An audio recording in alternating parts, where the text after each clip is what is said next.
तो आज का जो टॉपिक है वो एक पीसी पे जो बाहर से आई है ये पटेल है, जिग्नेश नाम करके ये है। तो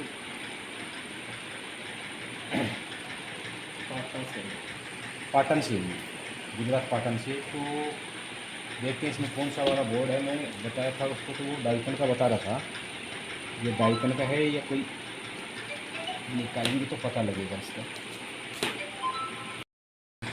हाँ तो दोस्तों ये डाइकन का बोर्ड है।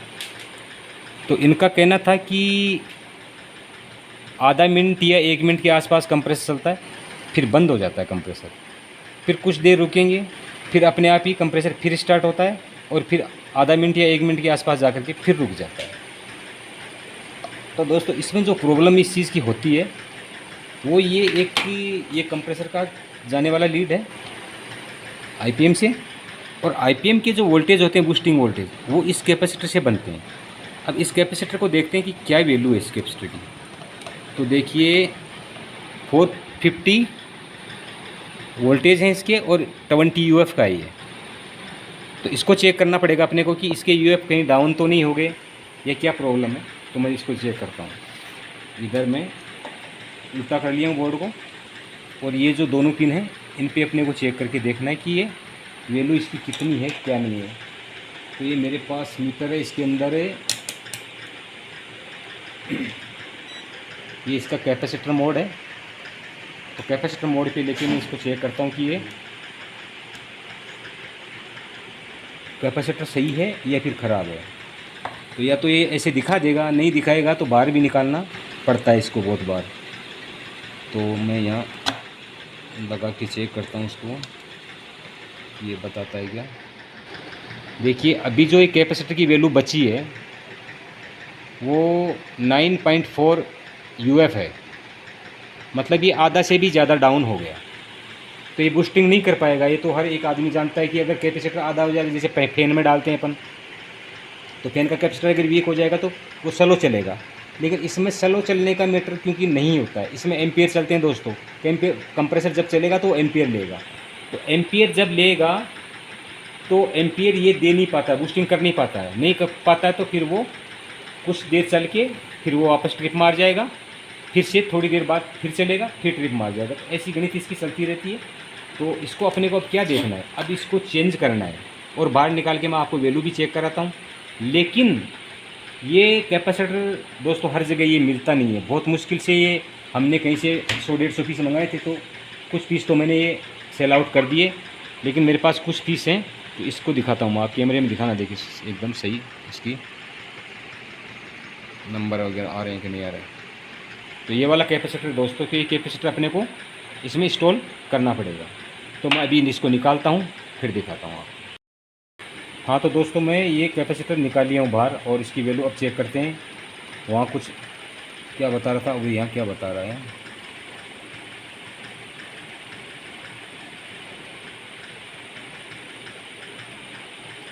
ये 8.8 यूएफ बता रहा है दोस्तों, निकालने के बाद 8.8, और ये होता है 20 का। तो आधे से भी बहुत ज़्यादा डाउन हो गया, तो अब ये नहीं चलने वाला होता है। अब मेरे पास जो कैपेसिटर है उसकी वैल्यू भी चेक करते हैं। देखिए ये नया है, मेरा बिल्कुल नया है, और ये मैंने सेम वैल्यू है। अब चेक करते हैं इसका क्या वैल्यू आता है। तो मैं यहाँ लगा रहा हूँ, ये देखिए 20 के आसपास ही चला गया, 0.25 कम है, बाकी 19.75। तो ये मेरा 20 MFD का कैपेसिटर है। अब इसको मैं इंस्टॉल कर देता हूँ इसके अंदर। ये ले लिया हूँ, मैं इंस्टॉल करूँगा मैं इसको। तो पहले इसको थोड़ा मुझे साफ़ करना पड़ेगा, साफ़ कर लेता हूँ फिर देखता हूँ। हाँ अभी इंस्टॉल कर रहा हूँ, साफ़ कर लिया हूँ। ये डाल दिया,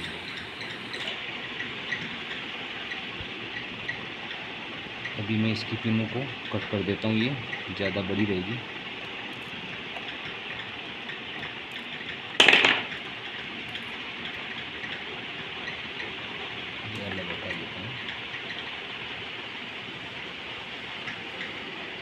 दोस्तों ये कैपेसिटर की अगर आपको ज़रूरत हो तो ये मिल जाते हैं मेरे पास।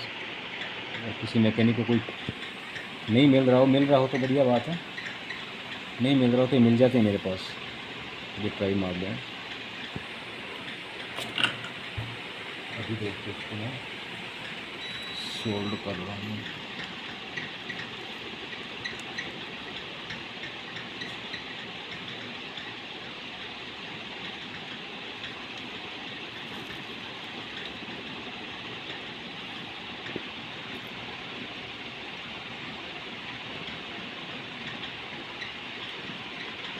ये सोल्ड हो गया दोस्तों। अभी मैं इसको, कस्टमर ने तो इसका पीसीबी इंडोर का भेजा नहीं है, ना कोई सिस्टम भेजा, खाली बोर्ड ही भेजा है, लेकिन अपने पास ये सिस्टम पूरा है। तो अपन इसको चेक करते हैं कि देखें ये कंप्रेसर को चलाता है या नहीं चलाता है, या फिर बंद करता है। तो अभी मैं इसको पूरा इंस्टॉल करता हूँ, फिर दिखाता हूँ आपको। तो दोस्तों मैंने ये, मेरे पास था ये इंडोर का सेट, तो मैंने इंडोर को इंस्टॉल कर दिया है। उसके जो सेंसर है मैंने रेजिस्टेंस से बनाए, जो 10K के रेजिस्टेंस इसमें इंस्टॉल किए, 3 रेजिस्टेंस इंस्टॉल कर दिया। और ये जो OLEP होती है इसकी जगह मैंने ये सिक्का डाल दिया है ताकि ये ऑन रहे। रिएक्टर कॉइल मैंने लगा रखा है, और ये इंडोर की मोटर है, आउटडोर का मोटर मैंने नहीं लगाया क्योंकि इसका कोई एरियर नहीं बनता है। तो देखिए ये